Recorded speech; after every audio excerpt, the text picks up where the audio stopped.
week on Overdrive, Aston Martin DBX707 lands in India, Hero Glamour X125 brings segment-first tech, and Triumph Thruxton 400 blends retro charm with daily rideability. Hello and welcome to Overdrive. I am Soini Dutt. It's a big week for India's largest car manufacturer, Maruti Suzuki, has begun the production of the much-awaited e-Vitara from the brand's Hansalpur plant in Gujarat.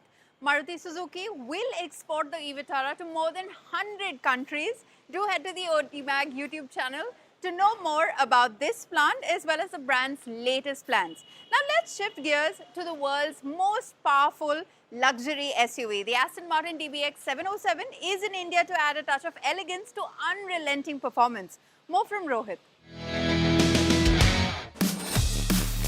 This is the midlife makeover of the Aston Martin DBX. Now you might look at the surface, squint and say, that's not new. And you won't be wrong if you say that because cosmetically not much has changed. But it has some meaningful upgrades, something that makes it sharper. Aston didn't mess with the numbers, and thank God for that. The 4-litre twin-turbo V8 still throws out 707 metric horses that give the car its name. And there's a bulldozing 900 Newton-meters of torque. The engine is mated to the 9-speed AMG transmission, the wet clutch transmission. It's borrowed from the GT63, brilliant transmission. Certainly not as brutal as the 8-speed ZF that we sampled with this engine on the Vantage V8. But it's very effective, especially when you are in the mood to go gunning around corners. It works really well. And when you're not in the mood, when you just want to relax, poke the practical side of the DBX, the gearbox behaves like a typical Mercedes. Domesticated animal, let's put it that way. But to sharpen things up, the revised air suspension with a new control module, retuned anti-roll system, and bushings that don't flinch at lateral roads all mean that this 2.2-ton wedge now changes direction with more intent and less drama. Yes, the DBX707 still gives you the signature Aston head nod under full throttle, but it's now got the balance to go with that brutality. The cabin of the DBX was never bad, but it was badly behind the curve. Mercedes-Benz software, Mercedes-Benz interface from 2015, pretending to be 2020. That was clearly highlighted, sticking out like a sore thumb, something that the owners of the DBX would certainly not like at this price point. A 10.25-inch touchscreen handles infotainment, running a new Unix-based system. It's complemented by a 12.3-inch digital instrument cluster. Wireless Apple CarPlay finally comes on board. Proper 3D surround camera is here too. There are physical switches for the AC controls, for the drive modes, a simple rotary dial to move through the drive modes on the fly, and knurled dials for the AC controls. Everything very intuitive. Once you know what where is, you don't really have to take your eyes off the road at all. And even the gear selector is now a gear selector. It's a little bit like the Porsche Shaver, but I think I quite like this. Much better than the button interface that they had previously, which felt more like something that they designed to appeal to the EV generation. This one feels more old school, if I may say so, without being old school. Optional extras like the 1600-watt Bowers & Wilkins sound system, sublime. Though the car is often louder than the music, unless you've got Dua Lipa on full blast. The DBX was always fast, no two ways about that. The new one is fast and composed. The GT mode is still the well-behaved one. This is the one where it soaks in all the bumps, gives you that nice pliant ride. Doesn't feel like a typical stiff, firm Aston Martin. Dial in the sportier modes and the beast comes alive. The throttle response feels more trigger happy. The suspension stiffens its belt. Even the steering feels a lot more responsive. Around the winding roads, there is still a bit of that floaty feel, but it never gets unnerving. It always feels in control. It still launches from 0 to 100 in a ridiculous 3.3 seconds. And yes, it'll still wag its tail if you are even remotely cheeky with the throttle. And then there is the brakes. It's bonkers. The way it comes to a halt, it's just crazy. Massive disc brakes, excellent cooling on them, and they just drop the anchor with authority when you really need it. In fact, sometimes it can be so sharp that your co-occupants might start questioning your life choices. Brushing up your memory, these brakes are 40 kilos lighter than the standard DBX's iron rotors, which means better heat management, faster recovery, and one more excuse to drive like a lunatic. Oh, and speaking of the standard DBX, that's gone now. I'll come to that in a bit. Aston hasn't messed with the DBX's silhouette, and rightly so. It's still the most understated looker in the super SUV crowd. There are new wheel designs and an optional carbon pack that add weave to the roof, spoiler, splitter, and even the mirror caps, if that's your thing. It still rides on absurd 23-inch wheels, which fill up the arches like a pair of designer sneakers, one size too big. But they do look the part, and surprisingly, they don't completely ruin the ride comfort. If you have driven the older DBX707, this one feels like it's finally caught up with itself. This one is a proper recipe. Still outrageously fast, still charming in its self-restraint, and now more sorted and self-assured. Yes, it's still an SUV that costs north of 4 crore in India. Yes, it still drinks like an aristocrat on a weekend bender. But now it has the cabin, the tech, and the dynamic polish to match its price and its swagger. The standard DBX is gone, and rightly so. I mean, you don't buy an Aston Martin thinking about boot space and practicality. Yes, you buy the DBX for more practicality over a standard Aston Martin sports car, but you get the drift. You're buying the DBX707 for the rarity. You're buying it for the theatre. You're buying it for a badge that actually means something. So the standard DBX, in my books, didn't have any chance anyway. Well, it's time to head into our very first commercial break here on the show, but don't go anywhere because on the other side, Chris tells you all about the Hero Glamour X125, the latest to join the commuter segment. Welcome back here with us on Overdrive. The Hero Glamour X125 packs in segment-first features like cruise control, ride-by-wire, and 3 ride modes, all wrapped in a refreshed, practical design. Chris lets you know how it rides and stacks up in the 125cc segment.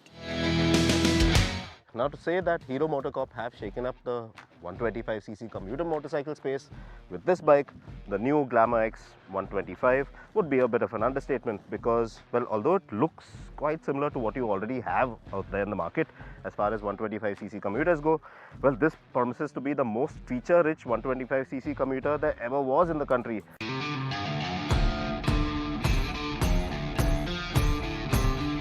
Now you get 2 versions of this motorcycle. You get the drum brake variant and this one, the higher spec disc brake variant.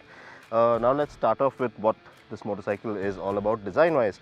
So up front you get a disc brake, skinny tires on the 18-inch at both ends.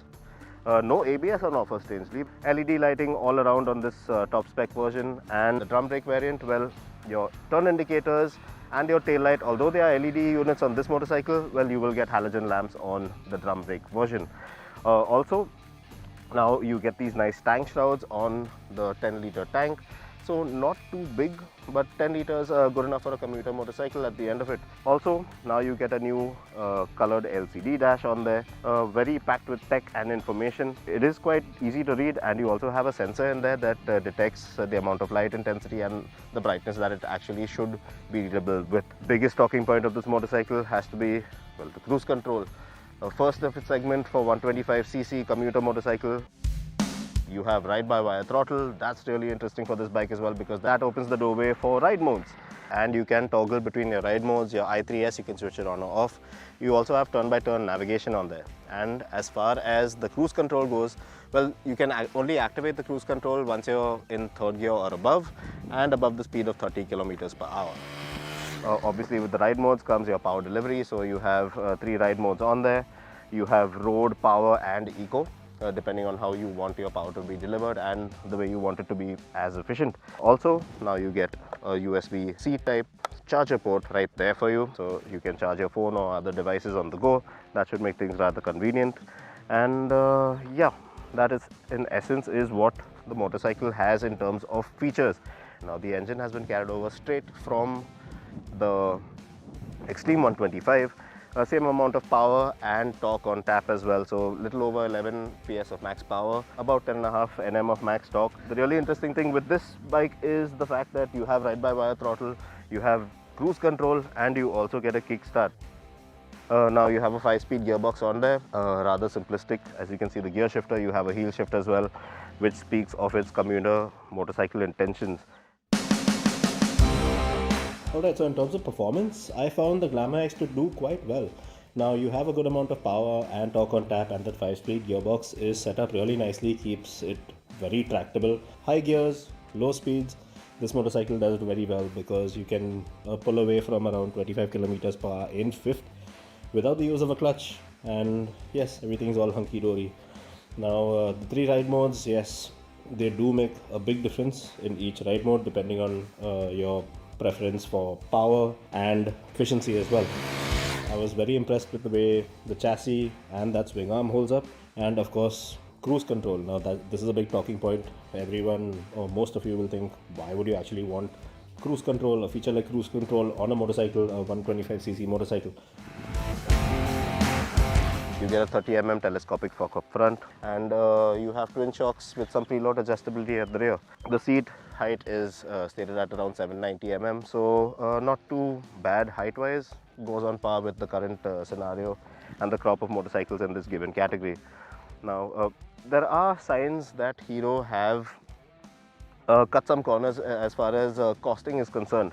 When you come to the rear of the motorcycle, you can see that the swing arm, well, it's not a box type swing arm, it's the regular or the old school tubular steel structure. And even when you check out stuff like the foot pegs for both the rider and pillion, you will see that there are no springs to actually pop them back in place once you lift them up. Fit and finish levels are quite nice, all things considering. So yes, now when it comes to the ride and handling, as you would expect, it's a very simple motorcycle to get used to. It is a commuter motorcycle, so there's no forward-leaning stance, none of that jazz. You have a simple low-set handlebar. Your foot pegs, very commuter-focused once again.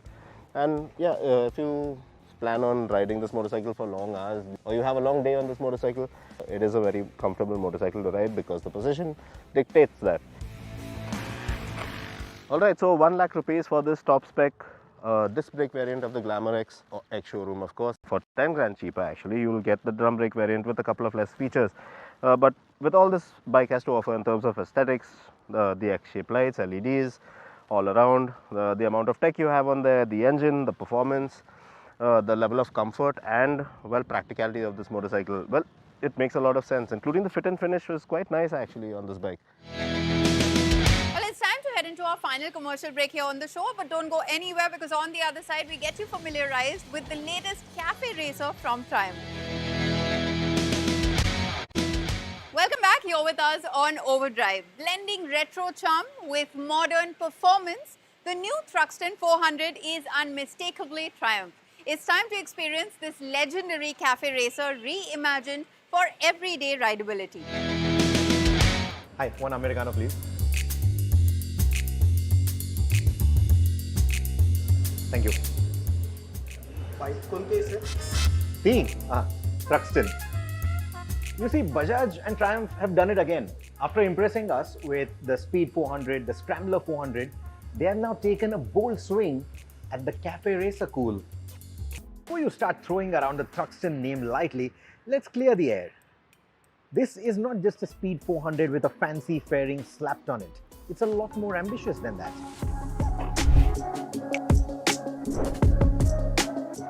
Visually, the Thruxton 400 hits many right notes with its authentic cafe racer look. Low-slung clip-ons, aggressive riding posture, and a sleek quarter fairing that makes you look ready for the next Isle of Man TT.